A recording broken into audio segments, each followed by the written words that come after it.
ಕ್ಷೇತ್ರ ಧರ್ಮಸ್ಥಳದ ಲಕ್ಷ ದೀಪೋತ್ಸವದ ಕೊನೆಯ ದಿನ ಲಕ್ಷ ಭಕ್ತರು ಧರ್ಮಸ್ಥಳದಲ್ಲಿ ಸೇರಿದ್ರು. ದೇವಳದೆದುರು ಕಂಸಾಳೆ, ವೀರಗಾಸೆ, ಡೋಲು, ಡೊಳ್ಳುಗಳ ಅಬ್ಬರದ ಮಧ್ಯೆ ಶ್ರೀ ಮಂಜುನಾಥ ಸ್ವಾಮಿಯ ಉತ್ಸವ ದೇಗುಲದೊಳಗೆ 16 ಸುತ್ತಿನ ಪ್ರದಕ್ಷಿಣೆ ಮುಗಿಸಿ ಹೊರಾಂಗಣಕ್ಕೆ ಆಗಮಿಸಿತು.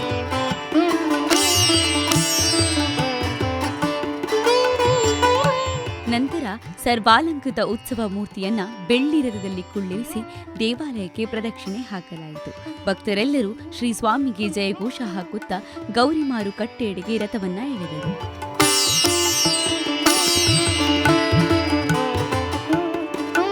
ವಿವಿಧ ಮಂಗಳವಾದ್ಯಗಳು, ದೀಪ ದೀವಟಿಕೆಗಳು, ಪಕ್ಕಿ ನಿಶಾನಿಗಳು ಸಾಗುತ್ತಿದ್ದರೆ ಭಕ್ತ ಸಮೂಹ ರಥವನ್ನ ಹಿಂಬಾಲಿಸುತ್ತಿದ್ದ ದೃಶ್ಯ ಕಣ್ಣಿಗೆ ಹಬ್ಬವನ್ನುಂಟು ಮಾಡುತ್ತಿದೆ.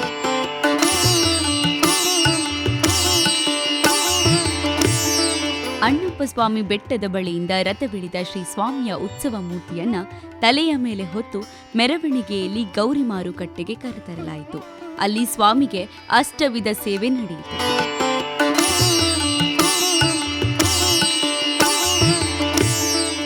ಮಹಾಮಂಗಳಾರತಿ ನಂತರ ಶ್ರೀ ಮಂಜುನಾಥ ಸ್ವಾಮಿಯ ಉತ್ಸವ ಮತ್ತೆ ದೇಗುಲಕ್ಕೆ ಹಿಂದಿರುಗುವುದರೊಂದಿಗೆ ಈ ಬಾರಿಯ ಲಕ್ಷ ದೀಪೋತ್ಸವ ಸಂಪನ್ನಗೊಂಡಿತು. ಮುಂದಿನ ವರ್ಷದವರೆಗೂ ಈ ಸಂಭ್ರಮವನ್ನ ನೆನಪಿಟ್ಟುಕೊಳ್ಳುವಂತೆ ಭಕ್ತರು ಉತ್ಸವವನ್ನ ಕಣ್ತುಂಬಿಕೊಂಡರು.